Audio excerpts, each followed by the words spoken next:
Hello and welcome back to a brand new episode of the Moran Show, College Football Week 3 recap. I'm here with the one and only John Tortorelli. Colorado beat Colorado State 43-35. It took 2 overtimes to do it. John, what do you make of this game? What do you make of this day of college football?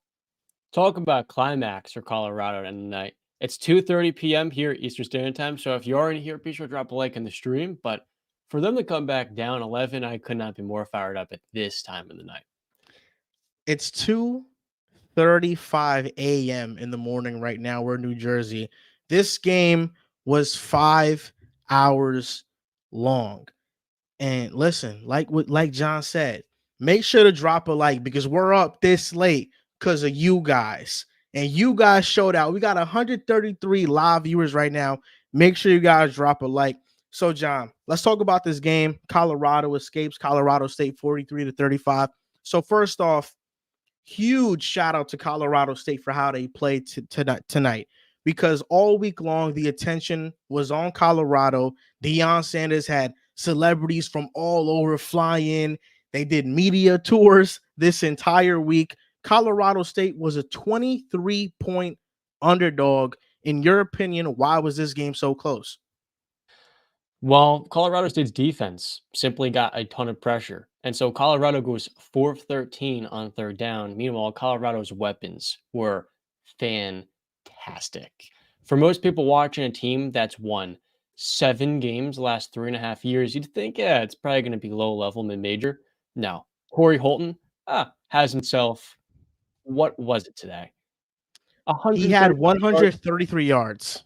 16 receptions and a TD to go along with it. But how about the tight end, Dalton Holker? 6 catches, a remarkable grab, saving it from the turf, 109, 2 touchdowns, giving them that 2-possession lead.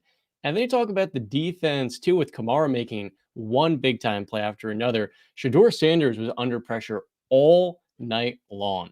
And it felt like so far in his young career, at least with Colorado, this has been the biggest test of them all. To me, this was a tale of two halves. In the first half, Colorado was not able to get any offense going.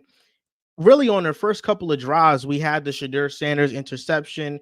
The wide receiver had the ball in his hands, but for some reason, he couldn't come down with it. Shilo throws a very tight, accurate ball, and it comes in with a lot of power. So if a wide receiver isn't able to all the way grip it, especially when they're that high in the air, I can understand it. But a defensive back was right behind that pass, intercepted it. We had Travis Hunter fumble the ball. That got returned for a touchdown. So some costly turnovers for Colorado.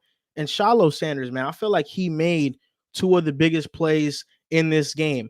The first quarter, pick 6, and then in the second half, the fumble that he got, the forced fumble that he got. Shilo Sanders was all over the field tonight. Both of which in Colorado territory, too. The first pick 6, that could have been a 10 to 14-point swing. And then that forced fumble came at the right time. Was it in the second half to start, or is it the end of the first? It might have been the end of the first, John. Let me check. You keep going now. Either or was that momentum swing. And it was in the second half. We so often look at what Shedeur did, but the playmaking by Shilo in this game was what set the tone when the offense was totally out of rhythm early. And I guess that's where we highlight what happened with Travis Hunter.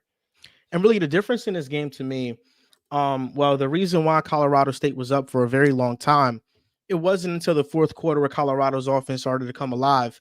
The difference in this game was 2 things.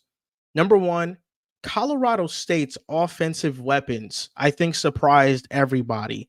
This is the great thing about Deion Sanders coaching a program like Colorado. He's prime time. He had the whole nation, all of us, you and I, the people watching, he had all of us up until 2:40 in the morning watching this football game. And that's great press for any opponent that he's facing. And I think a player that lifted his draft stock a ton from this night is, you mentioned, Torrey Horton. 16 receptions, 133 yards, 1 touchdown. This guy was the crossing drag route king. Anytime you would see him pop up on the screen, it's a drag. It's a drag. Horton for another drag. But Lewis Brown had 131 yards, 1 touchdown. It was very tough for Colorado secondary to keep up with these weapons. Colorado State didn't have much of a running game. And I do want to give a shout out to this quarterback, this freshman quarterback, Braden Fowler Nikolowski, because 367 yards, 3 touchdowns. He did throw 3 interceptions, but he made a lot of accurate throws. And then we talk about Colorado and their offense. Really, the reason why they were stagnant, as you mentioned it, the constant pressure that Colorado State sent at Shador. And when you watch the game from Shador Sanders, you could kind of notice he's holding on to the ball a little bit too much. You can see that whenever he tries to escape the pocket, he's a little too slow to get out, and you have a defender get him down by his feet. So for me, really the switch in this game turned when in that fourth quarter, late in that fourth quarter, Shador Sanders started handling pressure much better. And that last overtime throw that he had for a touchdown, that was the perfect example of how he grew within the game at handling something that was a weakness for him. That's a good point. I also felt too as the coverage they're facing as well, because as the game went on, Colorado State was trying to preserve a lead and a double-digit one. So to take away the verticals with Weaver and Long, they decided to have that soft, too high shell. And so Mhm. he's just picking apart the middle of the field with their newest receiver coming in.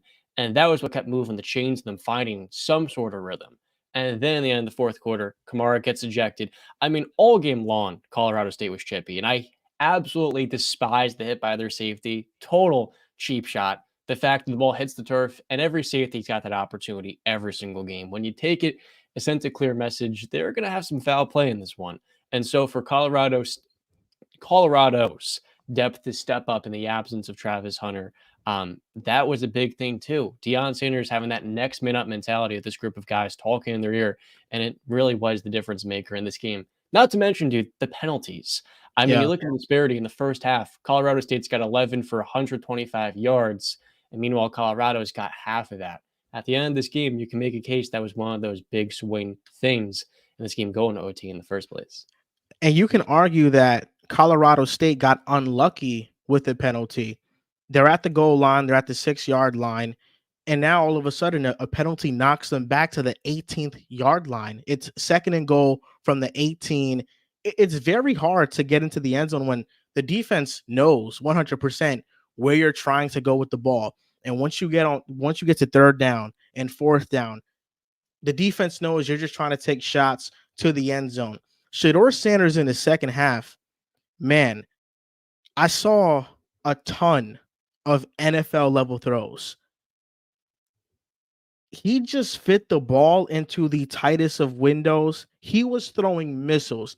And I think this game, more so than the last two that I've seen from him, I'm like, this guy is a legit NFL quarterback. The way he can throw the ball, there was moments where he was throwing into spaces where there was three defenders around the ball. He was fitting it into really small crevices. So to me, this is one of those games where Shador's arm talent popped off the most to me from a short to intermediate standpoint of passing the football, just because he was so deadly accurate. And here's take what the defense gave him. He finishes 38 to 47, 4 touchdowns, 328 yards. In the first half, I don't even know if he cracked 150. And so you saw the difference from one to second, like you talked about. What stood out to you most in that final drive, going 98 yards in 2 minutes? What stood out to me the most was just the poise that he plays with. The moment is never too big for him. And I know everybody was just waiting for Colorado to lose this game, for Shador to have a bad moment. You can see, you could hear the haters, you could hear the Twitter fingers coming out the woodworks if Colorado lost this game. And listen, it wasn't looking too good for a long stretch of the game, but I really was impressed by Shadur's poise on that 90-yard drive for the touchdown. And then in the second overtime, for him to convert that 2 point conversion, which could have been the difference in them winning and losing the game, or winning and going into another overtime. For me, that was the most impressive, just the way he was able to handle the blitz and the pressure throughout the game. I feel like I saw a lot of growth from Shador in this game. And the player who was connecting with was Michael Harrison. I forgot his name before. I want to give him a shout out again. 2 touchdowns. He was the one stepping in for driving that interior. And I mean, him just filling in on the shallow area, that could have been also the difference in this game. He played his role well. Hey, listen, John, it's 2:44 in the morning. You get the leeway to forget some stuff. We've been up all day long watching college football. My best. So Santos, he donated $5. Shout out to Santos. Smitty, who my Vols lost, but that Colorado State game had to be the game of the year. 100% Smitty. And then Kill Moves goes, what do you guys think of Shiloh as a prospect? I think Shiloh has turned himself into a good prospect. You know, I couldn't tell you where he would rank in terms of the rounds of the draft, but to me, whenever I watch, he's making a play. What do you think, John? Great question. Today was huge because of the spotlight that you're in.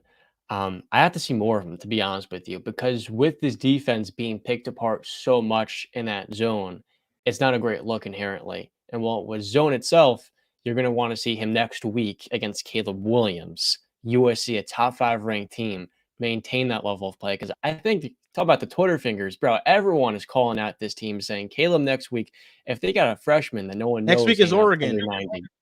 Oh, it's Oregon? It's It's not? Oregon. Okay, well, they've still got Caleb Williams coming right on up. And so when that does pop up, that's going to be one of those big games for his draft stock for sure. Listen, the Oregon game is going to be a big time game. On offense, you're facing a Bo Nix led Oregon offense. Oregon is all around, you could say, a better team than Colorado. I don't even think that's the correct take to have right now about Oregon. They've been a great program for who knows how many years now.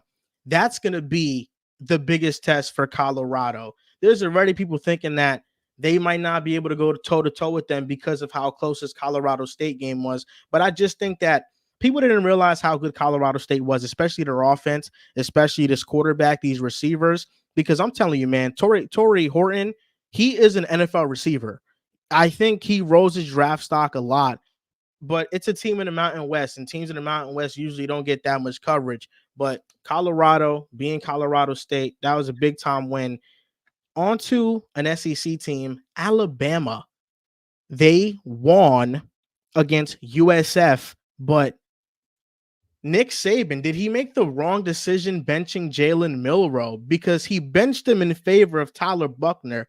Tyler Buckner goes 5 for 14 for 34 yards. Inaccurate. Nick Saban benches him for freshman Ty Simpson, who goes 5 for 9, 73 yards. But to me, what I saw from Ty Simpson, he was very indecisive, which is understandable. He's a young player. I think Saban benching Jalen Milroe was a mistake because Jalen Milroe, while he did have a ton of turnovers against Texas, Texas is an elite team. They're a team that's going to be competing for the Big 12 championship. So to me, I don't knock Jalen Milroe too much for that, especially when he offered great things as a rusher. He made some big time plays versus Texas. And in the first week of the season, when Milroe went up against Middle Tennessee State, he lit them up. He had 5 total touchdowns on a day. We're talking about USF, who last year was the second worst defense in college football. Jalen Milroe would have had a big time day if he faced a defense like USF. People have stated that maybe it's Nick Saban wanting to see what he has in these other quarterbacks because it is such a weak opponent. But right now, it's looking like Nick Saban has a quarterback problem on his hands. Jalen Milroe, to me, is the best option. What do you think? I totally agree with you. The first 5 drives today are all Alabama punts versus a defense, which, as you mentioned, ranked 113th in the FBS. So you take out Milroe, who, look, he did have some bad moments in the Texas game. Inherently, his accuracy and ball placement is spotty, and the decision making wasn't quite there. He was also in his 3rd start, and what he brings creating out of structure, just as a rusher, he plays like a running back that's got a cannon of an arm. He can zip it 50 yards in the air. It was just a matter of the short to intermediate game. And the best way to help develop that is through reps in and of itself. So by taking that away, it felt like Nick Saban was just trying to, early in the season, see what he had in a better, more decisive pocket passer, but ultimately didn't work out. And so I think next week it's a no-brainer. You have to go to the guy who gives you that playmaking. I guess the question now is for Alabama, dropping to the 10th, is the dynasty officially over? What do you think? I think the dynasty for Alabama is over. And the reason why is because their defense isn't as dominant as it has been. The quarterback play is not there for a while now. In the mid 2000s, when Alabama was coming onto the scene, they were rising as a team. It was their stifling defense and their elite running back prospects. The quarterbacks were usually always backup level NFL quarterbacks. Greg McElroy, AJ McCarron. I'm probably missing a few. It wasn't really until recently when they started getting better quarterbacks on their hands. Tua, Jalen Hurts, Bryce Young, Mac Jones, all those guys. They had great quarterback play. Now it feels like both of those areas for Alabama have regressed. Their defense, yeah, they still have top recruits and they still have top talent on that defense, but it's not the same stifling defense that we've come to known from Alabama. And then the quarterback room is regressed significantly. I mean, you're going from quarterbacks that are first round draft picks to quarterbacks who might not get drafted in the NFL. There's no better way to put it. I do think in the bright spot, though, how well Rodell Williams played 17 carries, 129. Chase McClellan, 13 carries, 74 yards. They're going to be able to still lean on this rushing attack. And with the quarterback threat, too, their offense is going to be a whole lot better than this game. I don't think it helped either. There's those lightning warnings, so the game was postponed. Probably played a role in Buchner having those nerves in his first ever college game. He finishes 5-14, right? So even Milroe in his worst, most destructive game is going to be more productive as a passer than that. So I'm out, obviously, with this Alabama team, as is the consensus with college football right now. But it's safe to assume that the offense is going to be a whole lot more fluid because most weeks they're going to have the clear advantage in the trenches, too, with that offensive line. And that's why, to me, Jalen Milroe is the best solution moving forward because Alabama is going to have to rely on that rushing offense. McClellan, Williams, and who offers more to your rushing offense in the quarterback room? It's 100% Jalen Milroe. So that's why, to me, Jalen Milroe is the no-brainer answer. SEC teams that are ranked: Georgia, Alabama, Tennessee, LSU, Ole Miss. Those are 5 SEC teams that are ranked. Tennessee lost today to Florida. They were ranked 11th coming into this game. Tennessee was. So I think Tennessee gets knocked down a couple of spots because of that loss. And we could dive deep into the loss right now. They lost to Florida. I'm trying to pull up the score right here, 29-16. And to me, Florida just exposed every single limitation that existed within Tennessee's offense. They were able to stop the run. They were playing ultra conservative and not allowing Joe Milton to get these deep shots. And Joe Milton's accuracy throughout the entire field really showed to be spotty. You know, he was missing some really easy ones. And then Florida's rushing attack to me is what stood out with Trevor Etienne. Being a great running back runs in the family. Trevor, it doesn't matter. They're both great. And Trevor Etienne really carried this Florida offense to the victory. No, this was a huge win for Florida, especially after a slow start. I think we should have expected this, though, with Tennessee, losing all that they did last year in the draft. And then Hooker after years with him, Cedric Tillman, Jalen Hyatt. So it's a bit of a transition year. Do you think they maintain here at the 11th spot? How much do you think they're going to fall down? And can they kind of rebound here? I think they'll rebound just because I still think their defense is good enough to do so. And I think Florida's kind of getting underrated right here. I think Florida has some really good players on that defensive side of the ball. Their defense was stifling for Tennessee. But ultimately, I think the ceiling for Tennessee gets capped off because, for one, you don't have the same explosive talent on the outside that you had last year with Jalen Hyatt and Cedric Tillman. But another reason is that Joe Milton, to me, you know, he looks the part. He has all the physical attributes. But in terms of reading, processing the field, and trusting him to be accurate, those are the areas that I have the biggest concerns with Tennessee. And I feel like whenever they run into better defenses, better offenses, this is kind of how like it's going to look like this. Ultimately, I'm not a believer in Tennessee because of the quarterback play. Fair enough. Could we see a potential transfer with how well Quinn Ewers has played? Maybe a little Arch Manning action here at Tennessee? Is that Arch possible Manning. next year? Nah, I think it's a no because Quinn Ewers is likely going to the NFL draft, and that slots in Arch Manning right in there to Yeah. be the starter for Texas. And I think he picked Texas for a reason. I was looking at the teams that are ranked right now. We're going to talk about the top 25. ACC teams that are ranked: Florida State, North Carolina, Duke, Miami. Florida State is 3, North Carolina's 20, Duke is 21, Miami's 22. Big 12 teams that are ranked: Texas, Kansas State, and Oklahoma. Kansas State lost today. Out of all the 25 teams that are ranked, 22 teams won. One of them in USC did not play this week, and then 2 lost: Kansas State and Tennessee. Tennessee is definitely going to get knocked down a couple spots. Kansas State at 15, I think they're getting knocked down. To me, the team that really impressed me the most today, there were 2 performances. One of them was Oklahoma. Dylan Gabriel throwing for 400 yards and 5 touchdowns. I thought Oklahoma's offense was unstoppable. Granted, it was against a weaker team, but their defense so early in the season is also looking much improved. Oklahoma, historically, the knock on them has been they can't stop anybody. And in the last 2 games, they've only allowed 14 points. So that has to be a positive sign. And LSU, I want to give a shout out to LSU. Jaden Daniels, 30 for 34, 361 yards, 2 touchdowns through the air, 2 touchdowns rushing. And Malik Neighbors, 13 receptions, 239 yards, 2 touchdowns. I mean, we could get into it, John. The wide receiver performances on display this week were amazing.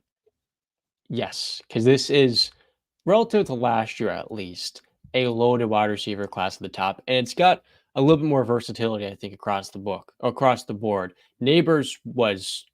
Do you have the numbers exactly? Yeah, 239 yards, 2 touchdowns on 13 receptions. He's explosive, if you couldn't tell. And today you saw him, especially down the field, making those big time chunk plays. And a question you'll see with some of his scouting reports is, all right, can he be consistently dominant outside of the slot as that deep threat separating? And today he showed some really encouraging signs. Jay Daniels finishes with the highest completion percentage for an LSU quarterback within a single game. That's pretty impressive. I think with Neighbors especially, he could be a consistent threat at the NFL level, because guys like him, you get the ball in their hands today in the open grass, they're just going to create. And great offensive coordinators, as we see today, find a way to get the Debos of the world a lot of touches. So I think he's going to translate pretty well now too. Watching a Florida State game today, Johnny Wilson was really good. 4 receptions, 105 yards. He's a 6'7", 238-pound wide receiver. We'll see if he takes the Jawan Johnson route and becomes a tight end at the next level. Keon Coleman, who's another top wide receiver prospect for Florida State, had 0 catches on the day. That, to me, was one of the biggest surprises. And, of course, we all know Marvin Harrison Jr. is the cream of the cream of the crop when it comes to the wide receiver prospects in this draft. Today, 5 receptions, 126 yards, 1 touchdown. But somebody that didn't have the best day, but to me, he just made one breakaway play that impressed me and really showcased his acceleration, was Xavier Worthy from Texas. 4 receptions, 56 yards, a touchdown. He took a screen to the house. Quinn Ewers gets credited for a touchdown that was all Xavier Worthy. And it's just that acceleration from Worthy is something that really has me in awe. The wide receiver 2 spot in this upcoming draft is going to be wide open. Malik Neighbors, Xavier Worthy, Rome Odunze, Johnny Wilson, you can argue. I mean, Keon Coleman, even though he didn't have a very good game, Abuka, like these wide receivers that are going to be competing for this number 2 spot. I mean, it's loaded, it's flooded with talent. And it's kind of reasonable too. It's similar to the quarterback spot, Caleb Williams. Marvin Harrison is that level of a prospect. And I guess we can talk about him a bit because he is so damn good. And I feel like one team that's going to miss out on him is the Texans, having traded that first round pick. He worked last year, CJ Stroud. I feel like technically he's similar to Jettis. And while he's not as good after the catch as Jettis, he has those same ball skills and athleticism as a guy like AJ Green. Same size, 6'4", but he's got a wiry, chiseled frame, and the route running too is snappy. So like, if there's any wide receiver you say that's going to be number 1, that's going to be an alpha for the next level, he's a surefire top 3 pick. And I think Emeka Ibuka, he could be the second best receiver in this class. It's second best wide receiver in this class. And they're playing the same damn team. And to look at him, and I'm like, I wonder, is he just the perfect number 2? He's next to the best wide receiver in college football.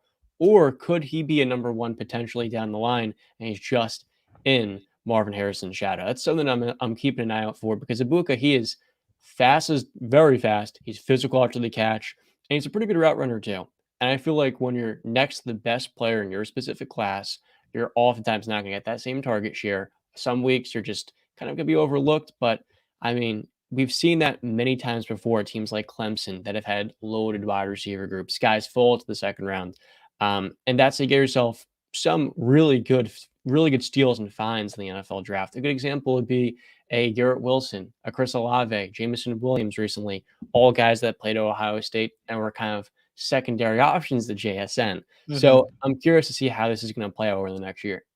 Ohio State wide receivers the last couple of years have just been different. They've been breeding elite wide receiver talent. And Ebuka, I agree with you. He has a chance to be a special wide receiver, and he is under the shadow of Marvin Harrison Jr. because Marvin Harrison Jr. is just a wide receiver prospect that we haven't seen that too often come into the NFL draft. Quarterbacks, quarterbacks, quarterbacks. The Heisman race. Let's talk about the top quarterbacks in college football. And for those watching, this isn't a list projecting them to the NFL. This is a list talking about how they're doing in college football right now. Right now, we have 256 live viewers. Make sure you guys hit that like button and send in super chats. We'll read them at the end of whatever we're done talking about is over. Number one still has to be Caleb Williams.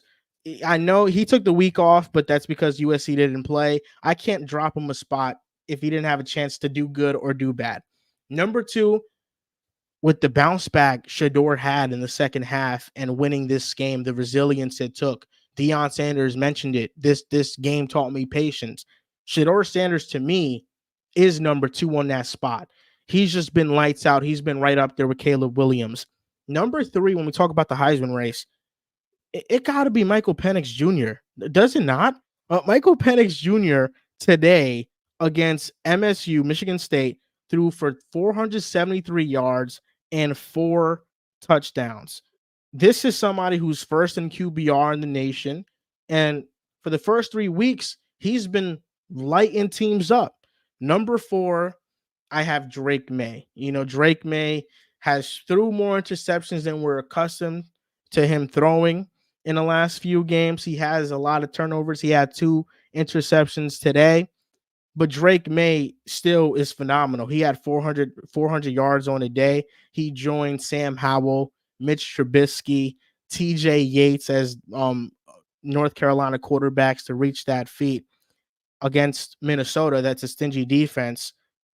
Number 5 is going to surprise you. I thought about putting Bo Nix in here because Bo Nix has been amazing. Quinn Ewers really hasn't had the eye-popping stats like that. Sam Hartman at Notre Dame has been playing really well. I thought about it. Dylan Gabriel at Oklahoma. Cam Ward. Those are all great guys. But to me, number 5 is Riley Leonard from Duke. I'm in love with Riley Leonard's game, man. Like, I look at him and he looks like Josh Allen out there to me. He's throwing rifles. He's running the ball. He's trucking defenders. He's making guys miss. To me, I got Riley Leonard number 5, and Duke is a ranked team, and they just had a big-time win today against, I believe it was Northwestern. So that's my top 5. Okay. I was under the radar one that I did not expect. To talk about Drake May real quick, I was really impressed with he had 2 interceptions today. He followed up with short-term memory loss. And that's one of the most important keys we overlook in young quarterbacks. Do you get caught up in that last possession or do you play through it?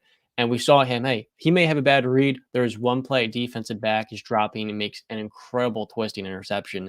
And there's not a whole lot you can do as the quarterback in that scenario. So what does he do the next drive? He's just rifling a pass down the field for a touchdown.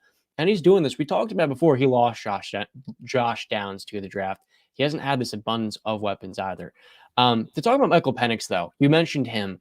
I love his story. 2018, as a freshman, tears his ACL week 3 versus Penn State. 2019, undergoes a season-ending shoulder surgery. 2020, he then tears the ACL again. Does not get to finish his first 3 years in Indiana. Then, in 2021, He finally gets healthy, we think, but he wasn't actually cleared, he said, from that torn ACL the second time. So these last 2 years, he's finally been healthy. We're seeing he's one of the most accurate quarterbacks in college football.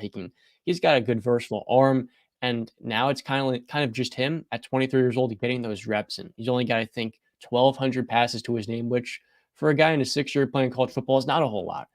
So it's an amazing story, and that's only going to help his case in this race. I agree. Michael Penix, he throws a beautiful ball. Lefty, beautiful ball. Who's your top 5? I'm sure you have Caleb and Shador as the first 2. Am I wrong?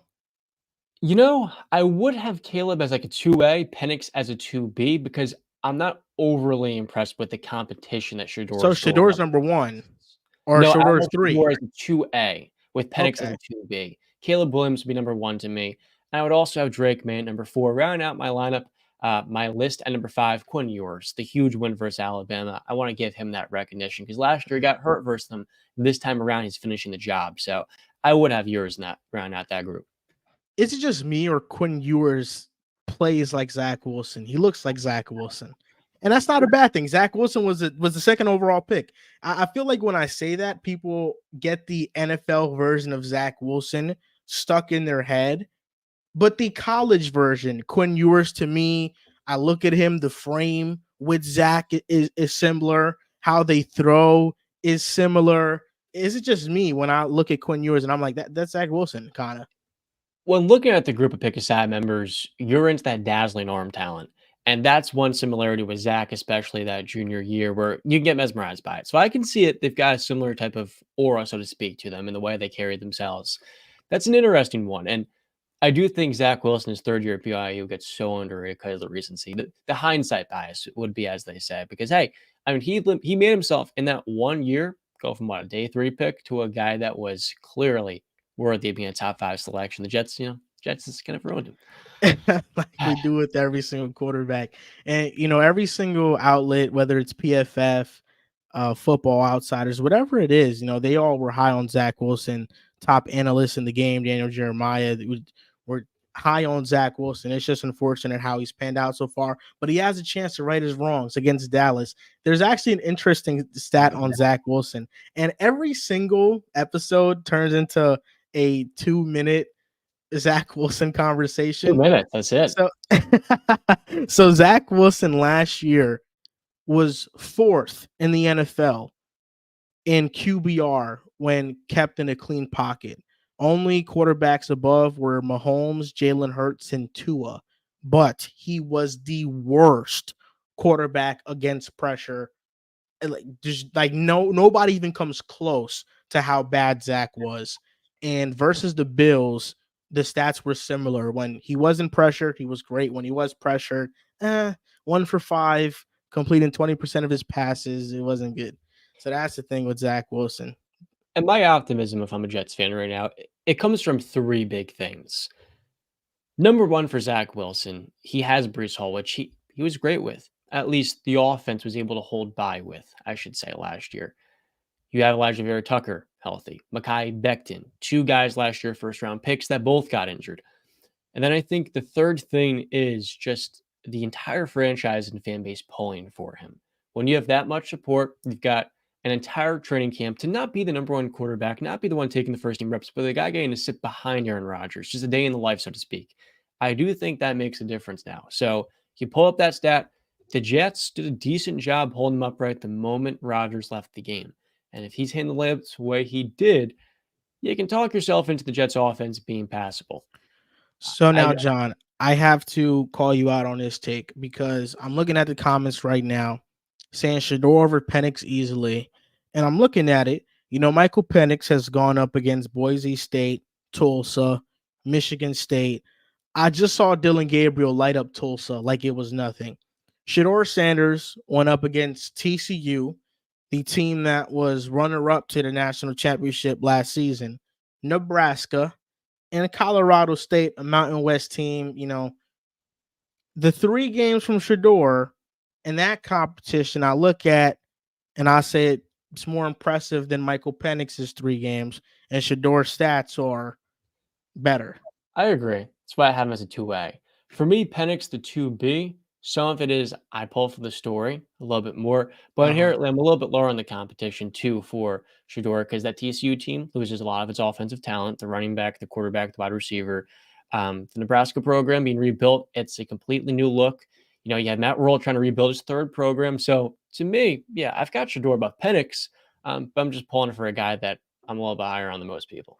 So to recap my list, it's Caleb Williams, Shador Sanders, Michael Penix, Drake May. Number 5, I had a Riley Leonard, but for those Bo Nix fans out there, those Oregon fans out there, trust me, Riley Leonard is kind of like a homer pick. I love Riley Leonard, but Bo Nix, if we're just talking about the stats, the competition, Bo Nix should be number 5. Bo Nix has been that good for Oregon so far. So I mentioned the top 25 and teams that only 2 teams lost within the top 25. So I'm kind of looking at these rankings right now and seeing kind of which teams are going to fall, which teams are going to rise.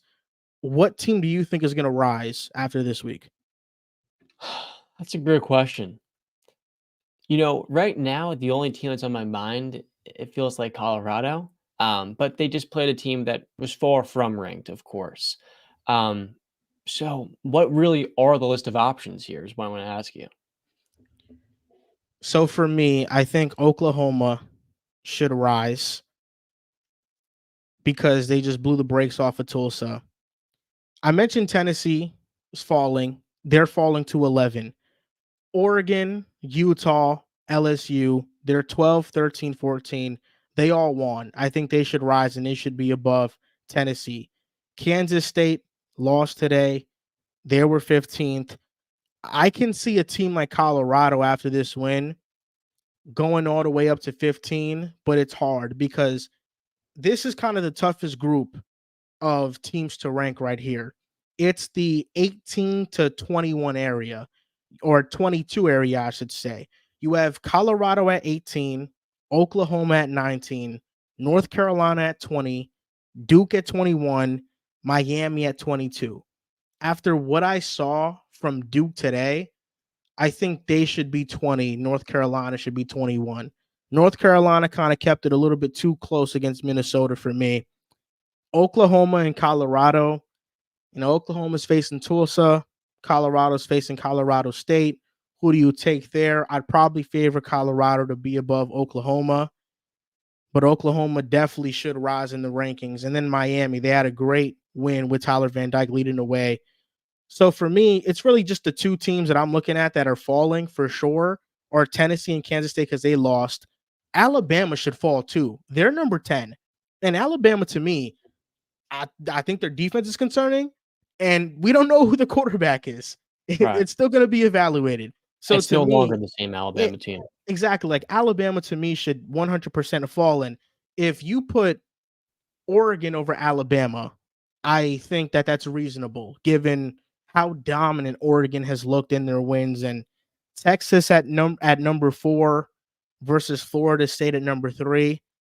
I think I'd put Texas as a third best team in the country because Florida State, they barely got past Boston College. For Right. most of the game, they were leading, they were dominating the game, but they let Boston College come back late, make a run. They won 31 to 29.